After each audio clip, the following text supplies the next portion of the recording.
Okay, Rudy here, 28th of November. Welcome to the weekly update of the Tank ETF MVR, where we benchmark his performance against ETFs like VAS, VGS, NDQ, etc. If you're new here, welcome aboard. But before we get into it, this is why the Tank is the best core holding for the next 10 years, 10 plus. It's this commodity cycle. Going back to the 1800s, we had a bit of a run up in the 2000s, and now we're just bottoming now. And this is a live chart, the commodity index. So this pattern here is this pattern here, and you can see we're just breaking out of a beautiful cup and handle. It basically measures a basket of commodities, puts them all together. Okay, so who is the Tank first? So it's basically 31 of our miners. BHP, Woodside, Northern Star, you can see 7%, 6%. And we'll go through them, and the weighting as we go down them gets smaller. Okay, so just go to a weekly chart. So this is when he became the Tank. And I will get to that if you're new, on the 4th of August. So he's up, so just to show that I'm not lying. I'm calling it, so he's been up 20% since the 4th of August. And for existing people, we've had a few buys along the way, and that's the latest one. So no one's lost any money that's invested. Okay, so this is VAS, so our ASX. So this is the 4th of August. So, and this is where we are. So we're basically flat. So without resources, this would be down. So what I like to do is use ratios. So this is, and you can check up here, so the MVR over VAS ratio. So we check, so as you'd expect, so it's 20%. Obviously MVR's gone up 20 and VAS has gone up 0. So had you switched, this is why he became the Tank, because this is when he officially started outperforming VAS. So you'd be 20% up. Now to get a bigger term picture, I use the because MVR history only goes to 2014, so I use the XMJ, which is the materials index, which is a proxy for MVR, and you can see that was that 2000 run. Okay, and why do we do that? Because if we do a ratio of XMJ over XKO, which is basically MVR over VAS, but a longer time frame, we can see the materials outperformed, then the VAS outperformed, then materials outperformed, then VAS outperformed, and we're now heading into a period which, once this pattern's broken, which it will go in that direction. So we've got a target price of that ratio to up here. So we're still early in the game, 10 years to go. Okay, so another popular ETF is VGS. Okay, so that's VGS, the 4th of August. So if we compare the ratio, MVR over VGS, so if we take a little look, I won't do this every time just so you believe me. So 11, so MVR has been outperforming VGS by 10%. Okay, VDGR, that's a in Australian Super Diversified Index. So this is a super, because there's no reason you can't do this Tank thing in your, well, I think there's a couple of super funds that you can do it in. So MVR over VDGR, so up 15%. MVR over IVV, up 10%. Okay, and then this is, again, to get a bigger term picture. So this is the materials index over the S&P 500, or MVR over IVV. So you can see that's the materials outperforming, and we're now at the bottom of the cycle again, where the materials will outperform the S&P 500. Another popular one is Qual, so up 10% on Qual. Nasdaq, NDQ, up 10%. VDHG, that's like a DHHF, they're the same, so up 15%. So you can see the tank's been outperforming, but there's also, if you knew, a concept of a ninja.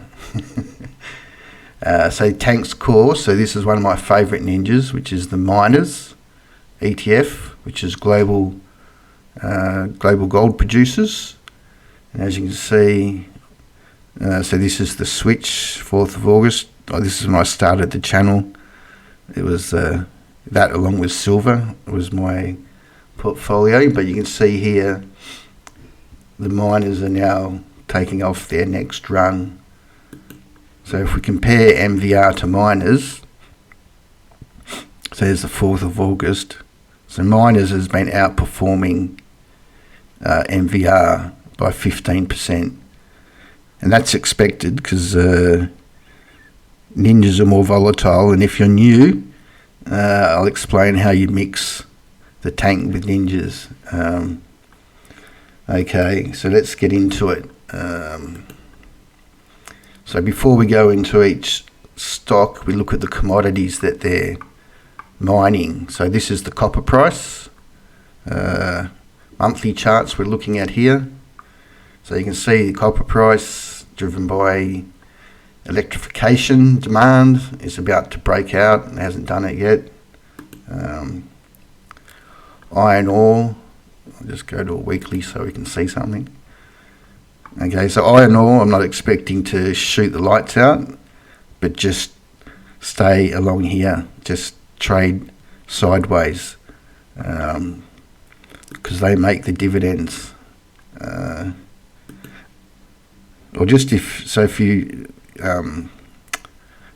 are new, like this is in renminbi, 780, which is about $100 US. But our miners, cost them about $15 to produce. So that's why they make money even with an average price. Okay, so the top holding of the tank is BHP. So BHP is basically copper and iron ore, a little bit of coal. So you can see he hasn't even started firing yet. So MVR is going up without his help, but once that copper price goes, he'll follow. Oil, it's our next commodity. So everyone's saying oil's going to crash. Well, the charts are saying we're at a, let's go to a, well, you can see we'll go to a longer picture. So oil is forming a bottom against what everybody says.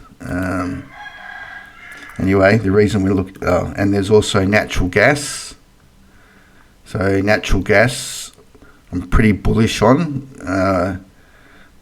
with the theme of all these countries that have just gone full on solar and wind. They're going to go, oh shit, I don't have enough electricity. Can I get some gas, please? And maybe that's already starting. So why do we look at that? Because this guy, Woodside, so he's second largest holding, oil and gas, 40% oil, 60% gas. So he was a buy here, he's a buy now. Pays a 7% fully franked dividend. So bring it on. Okay, gold, my second favourite metal. So we can see here gold is lovely cup and handle and doing very nicely. So the third largest holding is Northern Star. So that's the biggest ASX gold miner. So he's up and away. Then next on the list, FMG, iron ore, looking beautiful. Aluminium price. So you can see we're just breaking, and this is the theme why I'm saying we're still at the beginning. Copper hasn't done this yet. Aluminium has. So that flows through to Rio. So Rio's iron ore, copper and aluminium. So you can see they're just waiting to break out of their range.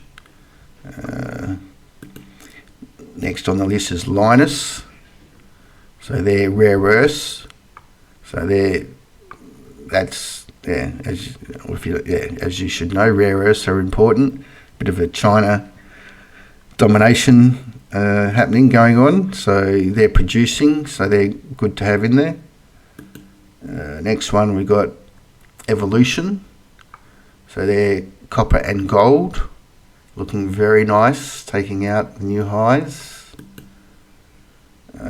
Origin. So they're electricity generation, but they basically make all their money from selling natural gas to Japan. Next one, Santos. So they're an oil and gas producer. And we've got zinc. So you can see zinc's just breaking out. Lead balloon. Silver, okay, my favourite commodity. And you may be witnessing history here. Let's just go back. So this $50, so it's back to the 1980s. And now here we are, about to make potentially all-time highs today. This is a daily chart. Now, unfortunately, we don't have any proper silver producers. The closest one we have is South 32, but he's really zinc and lead, and silver's a byproduct. But anyway, but then there's Orica, next waiting. So they're mining explosives. Ramelius, gold miner. The lithium price. There you go. Look, lithium's breaking out too. So that flows through to this guy here, Pilbara. Pilbara Minerals. It's our lowest cost lithium producer. Bit of a topping pattern, but if that lithium price goes, it will. Worley. So they're like a global engineering, specialising in copper and oil, so they'll do okay. Ampol, what do you know about Ampol? Perseus, gold miner, very nice. Coal, so coal hasn't broken out yet, so it will. People, again, like gas, some countries have to revert to coal. So Whitehaven Coal, that's our coal producer that's in the ETF. Mineral Resources, so they're a bit of mining services, a bit of lithium, bit of iron ore, so they're doing all right.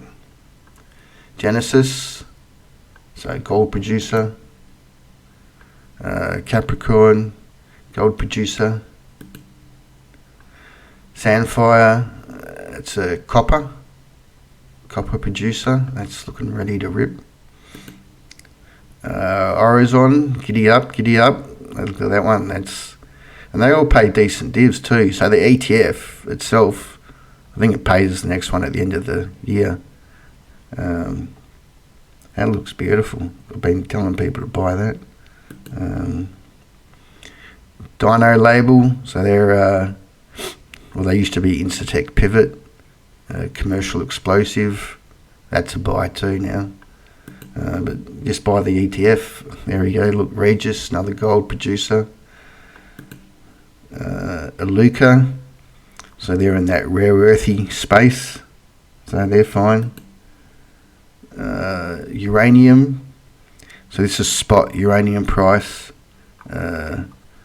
A floor, this will be a floor price around here. So that flows through to palladium. So all these are buy, like, well, if you knew, these are buy signals I've been given. So that looks like he's ready to get going now. Monadelphous, so that's mining services. Beach, so they're oil and gas. So now we're getting down to much lower weighting. So these guys don't influence the price a lot, but just gives you a feel. Liontown, so they're a lithium miner. IGO, another lithium miner. And then DRR, they're a royalty company. Take a clip of BHP's iron ore, and that looks like that's a buy now too. Good dividend, 5.5%. All right, so that's the tank. So now we need to go through how do you build a portfolio around him with ninjas. Okay, putting the portfolio together by Rooster Productions. Okay, so how I see it is think of it, it's a war game. So the objective is to destroy the enemy who live in the castle, and they've got riches in the castle. So the first decision is what type of attack will I do. That basically depends on, do I want the riches in the castle? So basically if you say yes, you want the riches, then you're saying you want high growth. If you don't want the riches, just means you want income with a bit of growth above inflation. Okay. Alright, so you decided you want the riches. So the plan of attack, you're going to need a tank to destroy the castle, and then some ninjas to go and steal the riches. Okay. Alright, so the tank is MVR, so he just sits in the background there and drops his bombs, throws his missiles into the castle. So he doesn't get his hands dirty really, but he does good hard chunk of it. And then you're going to need some ninjas. So these ninjas do a dangerous job, obviously, because they're going into the castle. So there's two types of ninjas. There's ASX ninjas. So there's ETFs like XMET, which is a sort of, it's got a whole lot of copper, rare earths, lithium, silver miners in there. It's not bad. Uranium miners, your gold miners, your silver ETF, your copper miners, your small companies ETF, like a defense tech ETF, or any of your own growth ideas or shares that you might have. Then we've got some special US based ninjas. So these are which you can't get on the ASX. So these guys do a bit more of a powerful job than the ASX ones. So we've got a rare earth ETF, a uranium ETF, but these are the large caps. These are the medium cap uranium miners. SilJ, which is your silver miners. You get a little bit of them in XMET. GDXJ, which is your mid-tier gold producers. Miners is your senior gold producers. So in a bull market, the mediums outpace the seniors. So that's why I say they've got special growth powers. And LitP, which is a lithium ETF. You get a bit of lithium in there. but you get more depth. So in here, for example, in XMET, you might get 1 or 2 companies in lithium, whereas in here you get about 30. Okay, all right, so what percent of tank and ninjas should I use? All right, well, so ultimate risk, like game on, I'll take anything. All right, then you just go with no tank and just ninjas. Okay, you just go all in. So it can be done. I do have a subscriber who's done the just ninjas, and he in his first month he got a bit nervous because it dropped 10% in a week. Now he's laughing, but ninjas do a dangerous job. So if you're going to have ninja, you're going to expect, a week one of those ninjas could drop 10% in a week. Let's just set that. That's how dangerous the job is. But in a bull market, I expect them to come back like that sub did. He was in Remex, the rare earth one. Now he's up about 30 or 40%. Or you can go medium risk. Okay, so that would be a 50-50 job, 50 tank, 50 ninjas. Or you can go low risk, but not low risk as in cash. But that would be just the tank. But I'm still, when you go the tank, I'm still expecting the tank to outperform VAS, VGS, IVV. So it's not, it's not low risk like in the bank. There's still volatility, but the tank isn't going to drop 10% in a week. Okay, so you've got to sort of work out your risk profile there. I don't want to be given personal advice around, what. The rooster, I'll get in trouble from the rooster. He's my compliance officer. All right, or you decided, okay, I don't want the riches. I've got enough money. I don't need to make 30-40% in a year. I'm just exaggerating, but these ninjas I expect to make at least 10-20% per annum. A lot of them are up all that in 6 months. But it's nothing's guaranteed. It's a dangerous job. You get reward for the risk you take. All right, so you're still going to need a tank to destroy the castle, because you've got to do some work. But you're going to need some drinking buddies. Just sit in the tank with you. So your drinking buddies are like your VHY, SYI, so dividend ETFs, ASX 300 div shares, or property trusts. Okay, so in this scenario, what percent of tank and drinking buddies? Well, I'm thinking, like, if you're on ultimate income, then you go like 30% tank, because the tank's going to pay you a 4% div. So you can put that in the bank. And then say 70% drinking buddies, who'll pay you, I don't know, 6%. So that you still got you could just have drinking buddies, but they'll drink too much and they won't do any work. So the tanks, the growth performance of the tank will outperform the drinking buddies.